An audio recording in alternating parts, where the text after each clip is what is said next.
Pass me the aux, blow speakers up. Being that you were raised between Brooklyn and Queens, in your opinion, right now, what's the best borough to live in?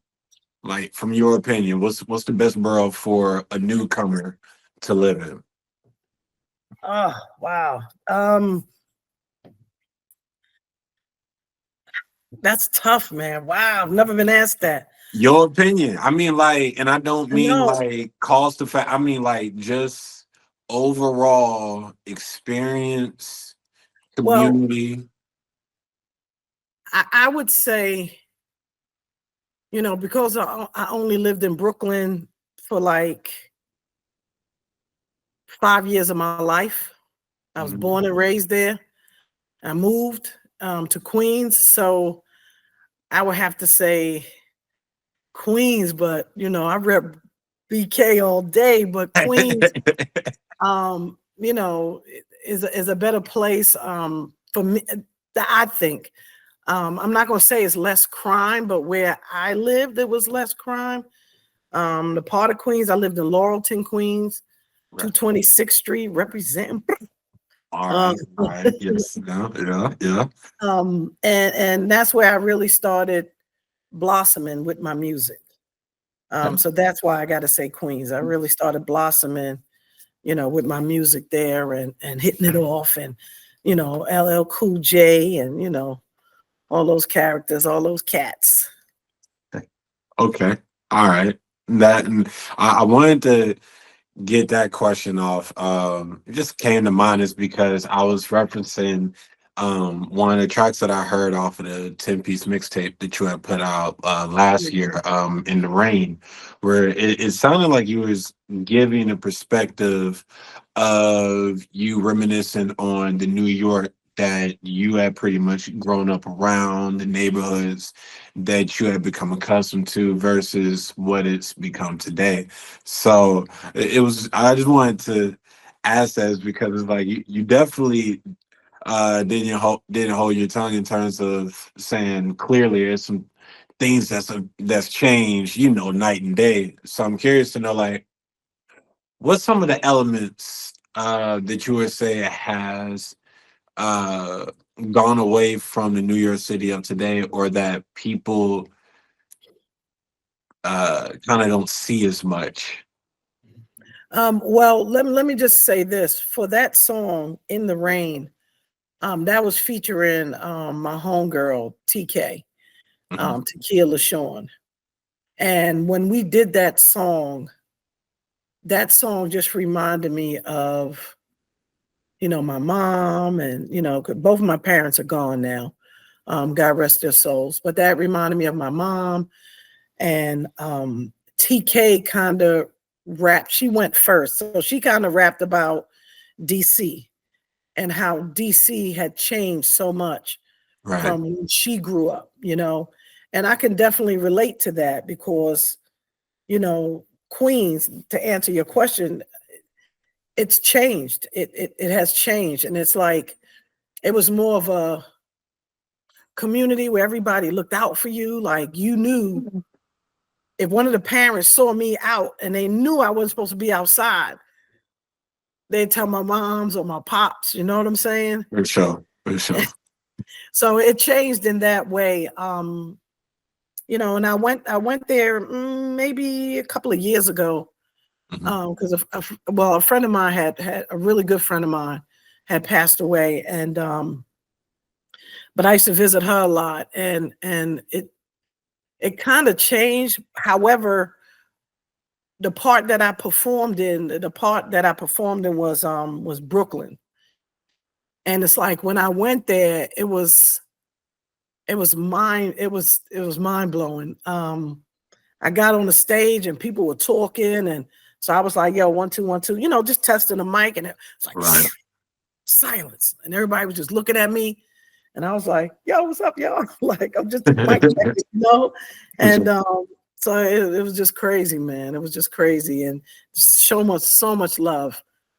So much love. After I finished my songs and everything, when they closed down, people was out there still hanging out and taking pictures with me, and You know, it was crazy. Want to know when I'm coming back. It was just so much love. You know what I mean? But it changed. It definitely has changed. Absolutely. And this next question I was planning to save into the later part of the interview, but you were talking about how In the Rain, a lot of it, in terms of what you were thinking about with that record, it was in reference to you thinking about your mother. And I definitely think that's interesting because I clearly heard that with the old that you had put together for your father with Daddy Love, which I thought was really, really touching, especially with how in depth you went with the song. You decided Oh, I to got chills. it like I could definitely hear it because I mean we, we've heard old to the parents of artists, for years and years, but it's not often that we hear somebody go in depth with telling the story from beginning to end. I was even hearing about the move you had to make when you were moving neighborhoods, and you were pretty much referencing the fact that while you didn't like it at the time, y'all were gonna be all right. Y'all gonna make more friends. It was just is what it is. That's how your father was raising you. So I would love to talk about that track and how it came together. Yeah, so I had originally, In the Rain was a very emotional track for me. It just, when you cry, like you don't want people to see you cry, and that's why I wrote my part. I'm getting teary-eyed. I'm sorry. Yeah, that's what the music do. Like, hey, So that's why I wrote my part of In the Rain, and that's why I said, that's why I said the Lord's Prayer after that. My mom is always smiling down on me. So after I wrote that, after I did that, so that came after, or maybe it came before, but nonetheless, I had wrote a song about my dad, and the music that we used was that the producer didn't. He did it from scratch, okay. but he must have had Stevie Wonder in mind. This original song, he must have Stevie Wonder in mind because it was like, dun, dun, dun, dun, dun, dun, dun, dun, dun, dun, always the ba ba ba ba ba And ba. I heard that melody in it. Yes. Okay. Great. Great. I knew I But wasn't he going crazy. played everything. I've watched him create this track, and I never realized what song. And I love Stevie Wonder. I never realized what song it was until I was sending this one when we had the track, the tape cassette, and I was playing it on my radio for the Steve Harvey show Okay. when I was in DC, and they were like, "Oh, bring it in," blah blah blah blah. Like, but while I was playing it, I kept hearing the lady say, "That song reminds me of something," and then she said, "Always" by Stevie Wonder, and that's the only reason why they couldn't play it. Wow. But it was nothing. It's similar. It is. I can see why, but never did I think about that until, but my dad recently passed away March of 2024. And I've taken care of him. Me and my wife have taken care of him for 10 years. He had Alzheimer's and he had Parkinson's. So, just that song is just so. My dad worked multiple jobs for us, just to keep us in middle class. He worked for New York Transit. He just did so much as a father, and that to me, I feel like every woman growing up, every girl needs a father. And I don't like when women use their children as pawns against their father because they are mad at the dad. But the dad just unless he did something wrong or molest his child, something like that, I get it. Right. But if he's just trying to be a dad to his child, let him be a dad. Don't do that. Don't take your kids, don't play your kids as pawns, And so you're right, that song means a very, very lot to me. A lot. And I try to get people to play it for Father's Day because there's no songs for Father's Day. Maybe my publicist, Kisha, maybe we can, get that song finally played. So, I just want people to get to know me, Absolutely. And that's why I got my shirt on. I'm like this. Absolutely. I believe in myself. I believe in not just my talent, but God didn't put me here for no reason, So, and I also did a song about my mom. It's called, that's Daddy's Love. Gosh, I can't remember the name of the song about my mother. Please Don't Cry for Me. And there's a video out for that too. Oh, wow. Yeah, that's powerful. Like, it took me a long time to, when he was like, if you want to cry, like, I damn near cried the whole time, like every scene. I went to my manager and I was like, oh my God, I don't think I could do this. I was crying. And he was like, you could do it. Come on, you could do it. Yeah. And then I suck it back up and go back in and like, oh my gosh, you gotta. Wow. There's so many songs, I'm telling you, like I'm my biggest fan. I am. There's so many songs. Like, I don't want to write songs that don't have any meaning. I want to write songs that got meat and potatoes and a little gravy drizzled, that makes sense. Whether it's my story or someone else's story, and I got one called Ghost Faces. I'm sorry. Let it rip. Let it rip. That's what we do. I'm sorry. I just know the songs I've done, and I know the meanings behind them. And that's why, on ladyloe.com, that's my website. And you got to spell Loe, L-O-E. But, on that website is all the songs I've done, except my very first 2 albums. Those are not on there. However, there's a mixture of those songs from those 2 albums. One is called Raw and one is called On the Down Low. There's mixtures of those songs in 10-piece, in the Reintroduction of Lady Loe, mainly the Reintroduction of Lady Loe. So I just want people just to go. And when you go on my website, there's merch on there, everything. Whenever you click on a song or an album, it takes you to that site.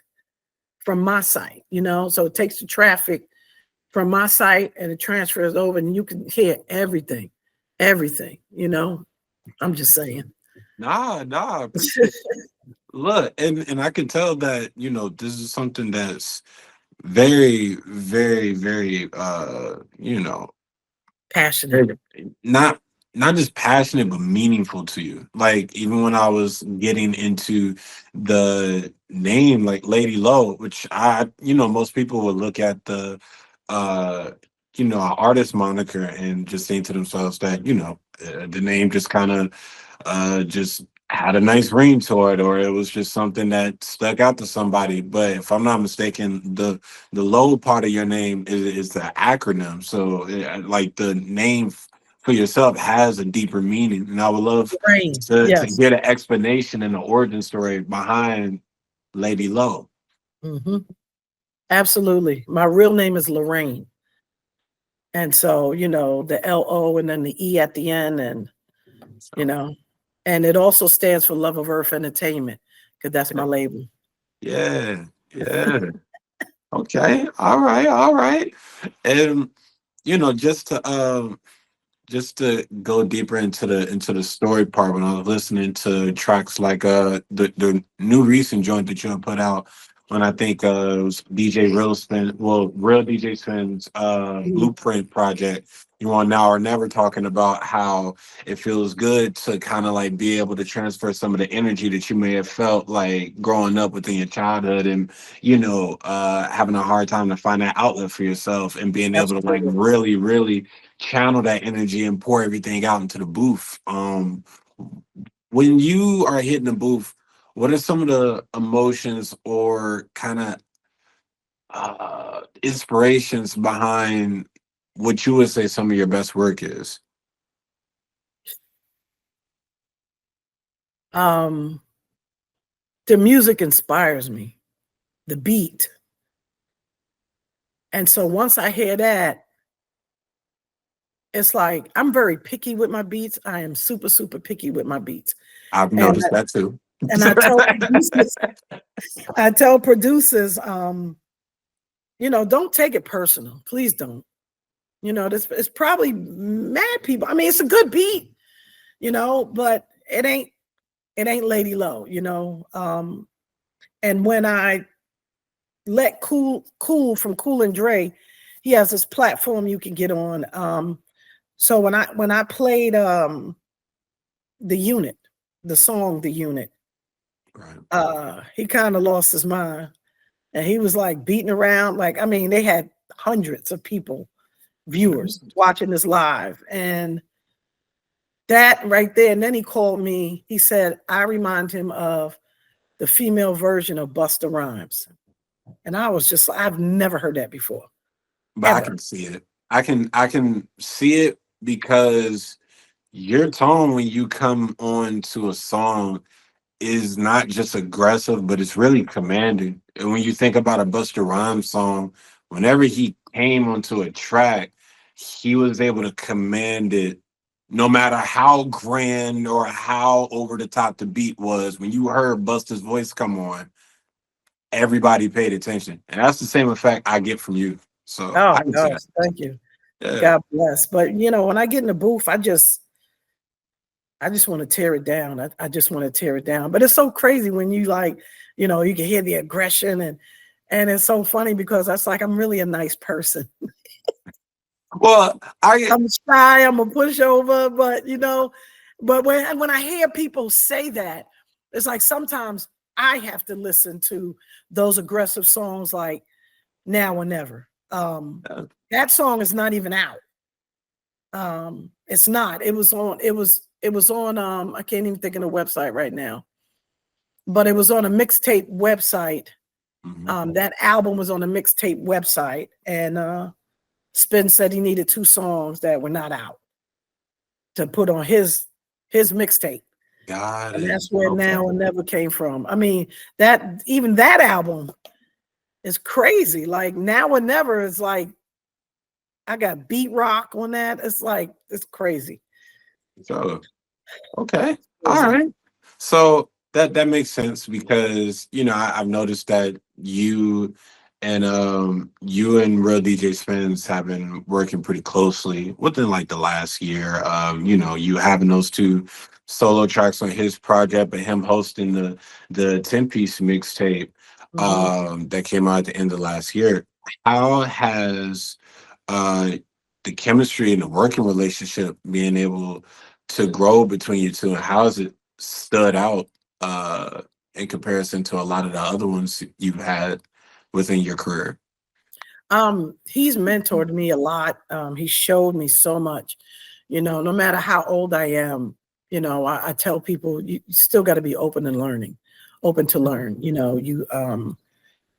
So I've known Spins for approximately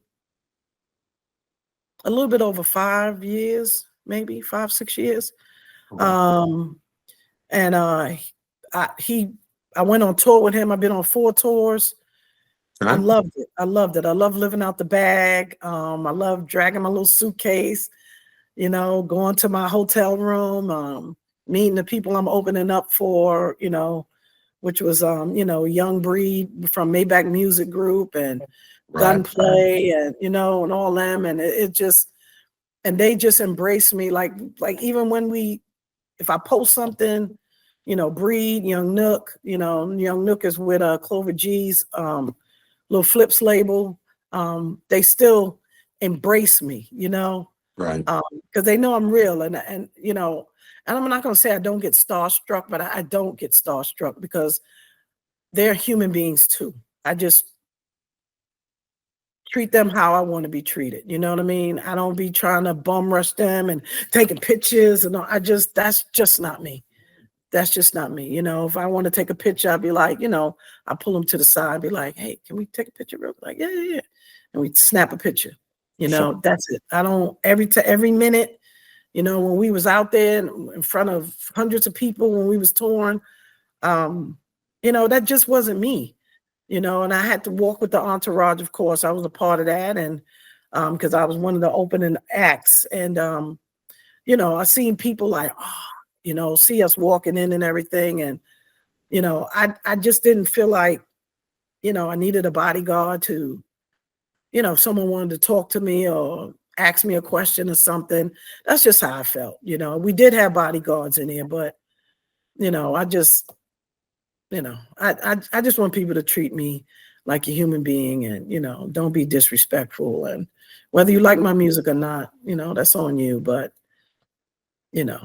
I can feel that. You got to keep it genuine at all times. Like that was the main thing I grabbed from that incident, which I think is important. You know, it's a lot of I don't know. It's a lot of superficiality, I guess, that can happen within the industry that can kind of cloud people's judgments or Yeah. even people's approach to being in within certain settings. You know, at the end of the day, you got to be yourself. You know, especially when you pouring everything out into your music. Which, you know, just to go back to what you were talking about with you you being more reserved in person, that makes even more sense within the music, is because the music you're supposed to give the people what they don't see every day. You That's know what I fact. mean? That's So facts. I can see that. I can see it bringing a nice balance for yourself. Like that's dope. You know what I mean? Um so let's go ahead and get back into this 10-piece mixtape, because you know, Mhm. on paper it's mixtape, but you know, clearly once listeners get into the projects, a lot of, you know, deep, strong personal cuts up on here. So with this particular project, what was your initial approach towards putting it together? What I did was for 10-piece, what I did was had a multiple conversations with DJ Spins, of course. And he was, I'm sorry, hold on one second. I'm sorry. Yeah. Because my screen just collapsed. You good? Yeah, I'm good. Okay, I'm back. Okay. Yeah, I couldn't see you. And I was like, wait, I know I'm and so we had multiple conversations about what this album would look like, what would we name the album. So many conversations about that. And so we came up with 10-piece and 10 songs, and we wanted to pick the best unreleased songs. And those are the songs we came up with. Okay. Yeah, so that was the concept behind that. And kind of like a from the reintroduction of Lady Loe, to get people reintroduced to me. Right, right. Now moving me, bridging that with the 10-piece. And then this next album, which I think is going to be released, I haven't even named the album yet, but that's with all the features on it, and you know, Sticky Fingers and all them, and Gotcha. you know, but yeah, that was just the making of.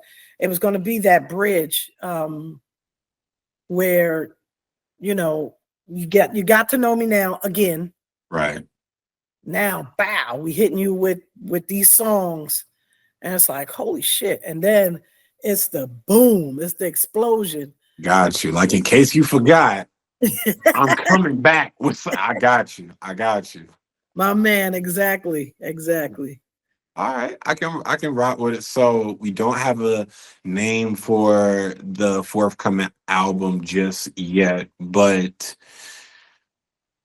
what? It's usually be the 5th, because I did On the Down Low, Raw, Reintroduction of Lady Loe, lyrical complexity, Right. 10-piece. Oh, this will be my 6th. Oh, okay. All right. All right. So, all right. So, 6th album on the horizon. What are some of the main what are some of the main things you're trying to do differently or to experiment with this particular project? And that can be anything from the sound of the project to even the overall themes within the lyrics. What are we going for this particular album? I grow every day, bro. I grow every day. I experience different things every day. And I'm a social worker. So Wow. I see a lot of stuff. It's just every day, like every album, every song that I do is different because of all my many years experiences. Songs take me in a direction sometimes. And sometimes I like to leave the name. Most of the time, I like to leave the name of the track, the name that the producer named it. I like to keep it like that. Gotcha. But I don't even, sometimes I guess like what you're saying, I'm trying something new and I don't even realize that I'm trying something new. I let the beat take me. And then I take those beats and I put them all together. And then I put them in a certain order, myself and Spins. We put them in a certain order that makes sense, that tells a story. Right. Okay. Okay. So just based off of how you're explaining your music, I'm curious to know like your recording process because it kind of is reminiscent to how you would hear stories about how Tupac would approach his songwriting process. He was famous for not really going for the second or third take, but really like the first take to where you're hearing the raw emotions and exactly how you're feeling on that song. Like, is that something that you typically go for whenever you're putting your songs together? Yeah, when I record a song, of course I type up the lyrics in a Word document because a lot of places, TV, sometimes radio, but mainly like TV, they want the lyrics. And so I always, type the lyrics up. But I guess I practice a lot while I'm listening to the beat. After I'm done writing, then I'll put the beat on. I Gotcha. pray that sometimes Gotcha. people don't walk in because then I'm acting, and I'll put the beat on and I have a studio in my garage, and I'll put the beat on and I'll stand up and just start walking around and just saying my lyrics and stuff and just acting silly, but a couple of times people walked in on me and I was like, oh, I just felt stupid. But yeah, I do that a couple of times. And then I have an eyeball and now I'm ready because I'm all revved up, again, depending on the song. And I just be grabbing that eyeball. I'll be just. For sure. You got to get in the character. You got to be Lady Loe. Yep. Facts. I can feel that. Okay, so getting down to our last few questions. This particular one is going to the fact that, with new music comes new performances, new shows coming up. So when you were touching back on, your experiences of going on tour, I couldn't help but to want to ask, as you are getting ready for new shows, what is the one city that you are really looking forward to performing in outside of New York? Like, what's the one city that you absolutely love visiting while you're doing a show? Atlanta. I love Atlanta. I love performing in Atlanta. I was Um, not expecting that. I thought, to be honest, I thought I was about to hear DC based upon the background. I'm curious to hear the story. Okay. I did a I lived in DC for, well, Maryland, for many years as well. Right. And I went to Atlanta to do this. It's not really an open mic, but you win a deal. Like, there were people from magazines, there were producers, there were promoters. So they were all on the panel. And I got up there, got up on stage, and like when I do my soundtracks, my show tracks, I put transitions in between each song. So it just goes on. It's no, stopping them, and all, it just goes on. And when I got up there, they were, after I finished performing, I mean, the crowd was telling each other, like, shut up, shh, shh, shh. And it was crazy because I'm trying to focus on what I'm doing. I hear them though. And it looked like some people came from out, like it was packed in there. And it looked like people were still coming in from outside. Like someone went out and was like, yo, there's this girl up there. And it was amazing. That was my first time ever performing in Atlanta. And after I was done, like the panel, all of them was offering me deals, all of them, every single one of them. And then they were like, who you gonna go with? And I was just, and this is right before the pandemic. And I was like, ah. And then someone had said, mentioned this guy, I forgot where he was from, but anyway, they mentioned him. And then this woman said, if you go with him, all of our deals goes along with it. So I had one like radio deal. I had one like magazine deals. It was a lot. It was crazy. And that's how, out of all that, is how I met Spins, because Spins was with was part of this guy. I can't think of his name, but was part of this guy, Rob something. And so then, then Spins, after my stuff was over with him, I started talking to Spins, and he's been like helping me with promotion and marketing and radio, and he's been helping me with all that, and then moving forward years later, now I'm with Kisha, and she's my publicist. I love her to death, man. She's so talented, so knowledgeable, and it's just the little things that she requests of me or asks me to do, and it's producing phenomenal results. And so here we are today. Absolutely. Okay. Well, you rolled right into my next question. To be honest with you, we talking about deals. I wanted to hear a little bit about how this deal that you had got with the distribution with Wild Dogs Entertainment and Rock Nation. I wanted to hear how you were able to set that up with you and your label. It's directly through Lady of Love Entertainment, correct? No, Love of Earth Entertainment, that's my label. All right, but I'm signed with Wild Dogs Entertainment. That is the real DJ Spins. That's his label. And I'm the first lady on his label. Wow. Okay. And they did their thing, and they got distribution through Rock Nation. So now in August, when I release that album, that will be released through Rock Nation. Okay. Distributed by through Rock Nation from Wild Dogs Entertainment.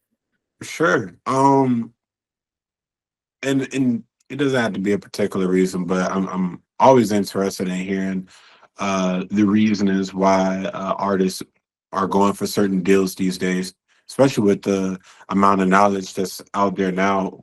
What made you want to go for a distribution deal? A lot of people, they're starting to get very particular on how they want their stuff set up. So what was the vision for yourself putting the deal together?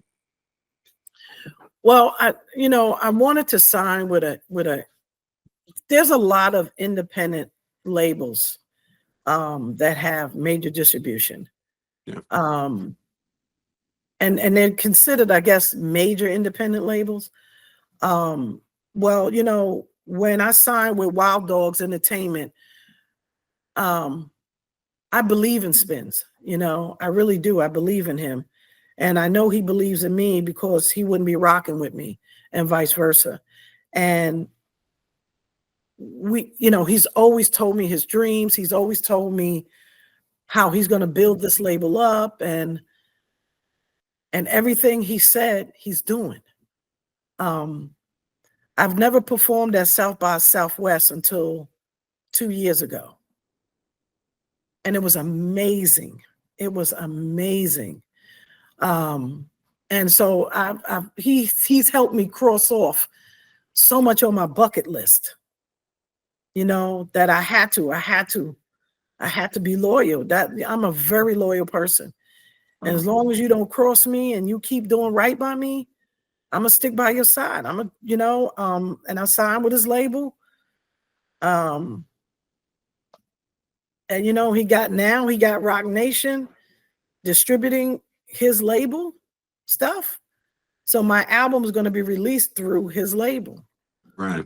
And so that's how we got that, Now, if a bigger deal came along, let's just say Maybach, no, I'm not going to say Maybach Music, but because I think Maybach Music is a major independent. But I mean, like, I don't know, Motown or something like that, a major label. I don't know if I would sign. I don't know. Sony Records, I don't know. I would have to read. I would have to get an attorney. I would have to get my attorney, and he would have to explain to me everything that's in there, because I don't want to be raw blind. And I know that a lot of these major labels, they want all of your what is it called? Your masters. Yeah, all the intellectual property. Yeah, and so I don't know. It's like popularity versus, finances, I don't know. I just don't know. That's true. Yeah, I don't know. I don't know how I would, but right now I'm with Wild Dogs Entertainment. I got my own label too. And, who knows, if I get big enough, then, I can have conversations with Spins, and we can see if we can get major distribution through Love of Earth Entertainment. If that ever, can happen, or if I ever get that big, or, where I got negotiation, finances, and, resources and stuff like that. Yeah, of course. For sure. Okay. Well, we focus right now and in the present. So, 2025, we coming off of a fresh project that just hit at the end of the year. We got a new project on the way. What's outside of the music, what as a label executive, what is the founding member, what is the founder of Loe Entertainment focused on in 2025? Love of Earth Entertainment is focused on the brand. I am that brand. And I'm the CEO of that brand as well. I'm focusing on peace. I'm focusing on success. And I'm focusing on humility. That's real. Great music, just being around people that share my vision, my dreams, my success, and sometimes my struggles. I can't wait to hear what we got more in store this year. Especially, you already got me hit with this, this mixtape that you're gonna put out at the end of the year, and you telling me it's another project. I know it's gonna be a good year for you. Oh So yeah. I'm really excited to see what's to come. I'm really excited to seeing the success of the distribution deal you got become fruitful for you as you're going into your next project and more. And I really, really want to thank you for taking the time for sitting down with me, having this conversation. I really do appreciate it. No problem. Thank you. I Absolutely. appreciate you as well, man. Absolutely, absolutely. Well, I hope that we can be in touch. You know what I mean? Absolutely. We definitely plan on doing some things in the New York area very soon. So I would love to, tap back in with you and see how we can collaborate in the future. For sure. Absolutely. You have my email address, and if you don't, plug me in with Kisha. Say less. Kisha know, and she'll let me know. And wherever you are, I'm there, man. You can rest assured for that. All right. Well, I appreciate it. We'll definitely All be in right. touch. Thank you, my brother. I appreciate you. Good one. Have a good one. All right. All right. Bye-bye.